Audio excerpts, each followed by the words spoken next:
और यही इस्लाम में भी है। ये दोनों जो है ना मतलब कि कॉमन है इनमें, तो अच्छी बातें दोनों तरफ है।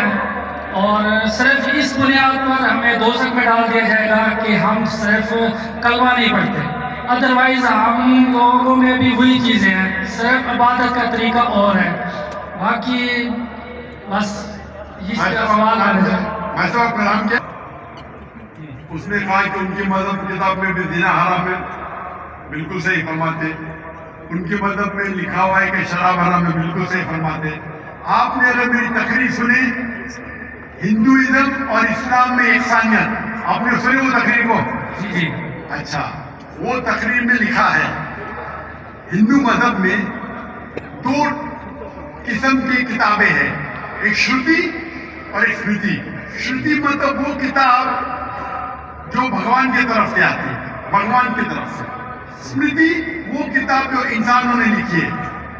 श्रुति में आता है वेद एंड उपनिषद, स्मृति में आता है महाभारत, रामायण, भगवत गीता, मनुस्मृति एक्सेट्रा। आप अगर पढ़ेंगे आपके छंदोग्य उपनिषद तो श्रुति है, छंदोग्य उपनिषद चैप्टर नंबर 6 सेक्शन नंबर 2 श्लोक नंबर 1, नाकस्य कसीद, भगवान एक ही है, दूसरा नहीं है। बिल्कुल भगवान एक है, दूसरा नहीं है।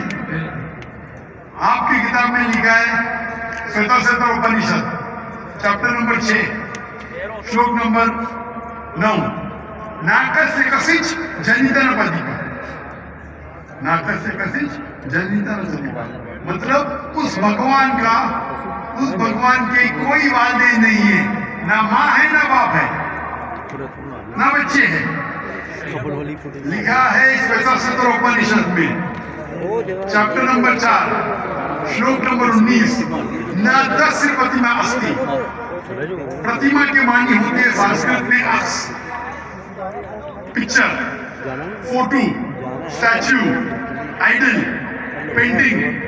नातस्य प्रतिमा अस्ति, उस भगवान की कोई अक्स नहीं, कोई पेंटिंग नहीं, कोई पिक्चर नहीं, कोई फोटो नहीं, कोई स्टैचू नहीं, कोई स्कल्पचर नहीं।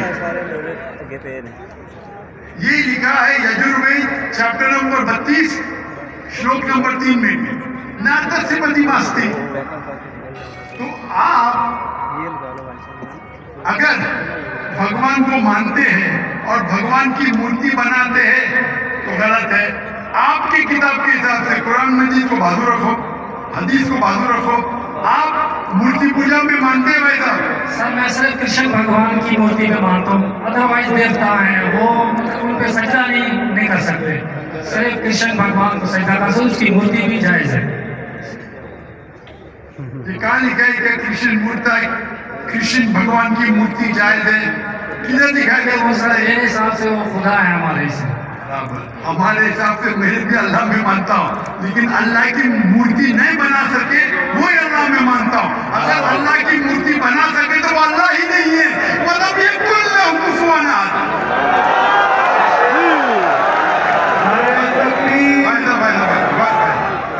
हमारे गैर मुसलमान भाई मुझसे सवाल पूछ रहे, तकबीर अच्छी बात है, लेकिन अभी सवाल जवाब हो रहा है।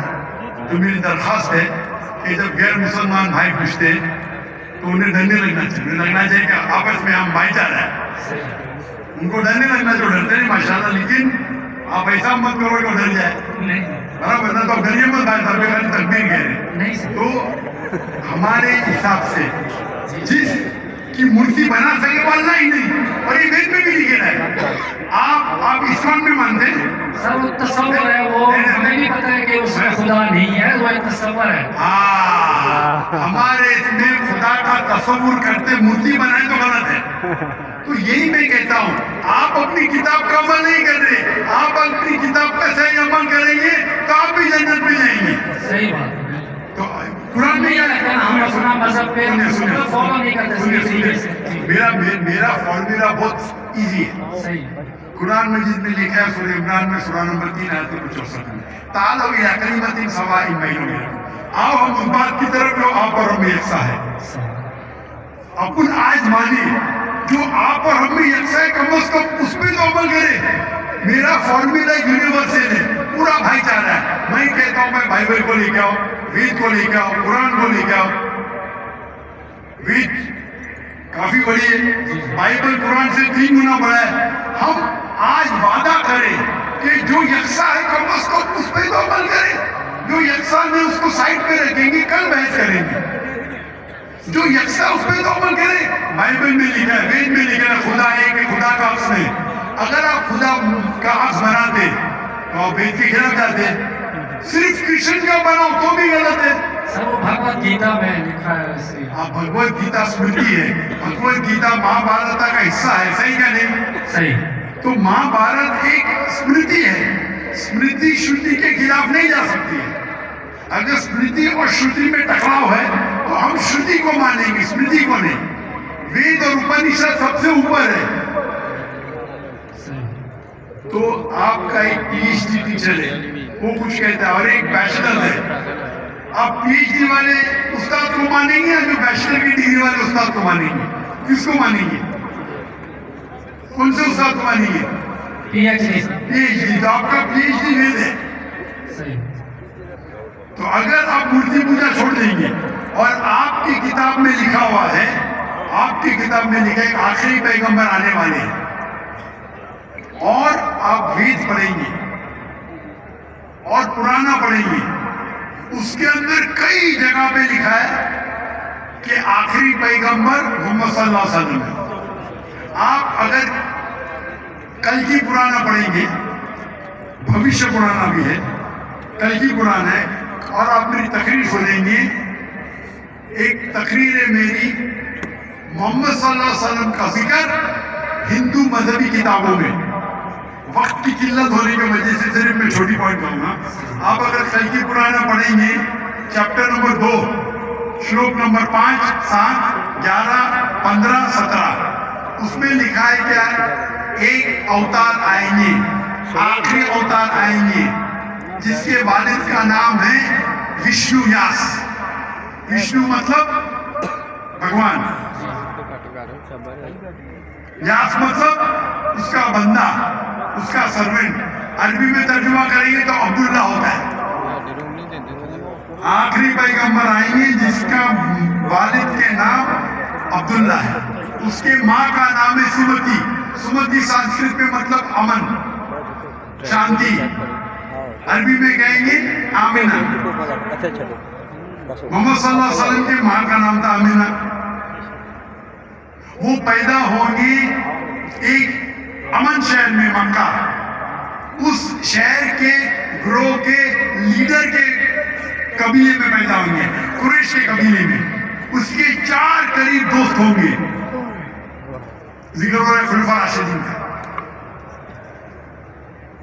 और मोहम्मद सल्लल्लाहु अलैहि वसल्लम का जिक्र तो बहुत लंबा है, 2 घंटे की तकरीर दे सकता हूं। तो अगर आप अपनी किताब में मानते, आपको मानना पड़ेगा कि आखिरी पैगंबर मोहम्मद सल्लल्लाहु अलैहि वसल्लम है। आप मानते हैं कि आखिरी पैगंबर मोहम्मद सल्लल्लाहु अलैहि वसल्लम है?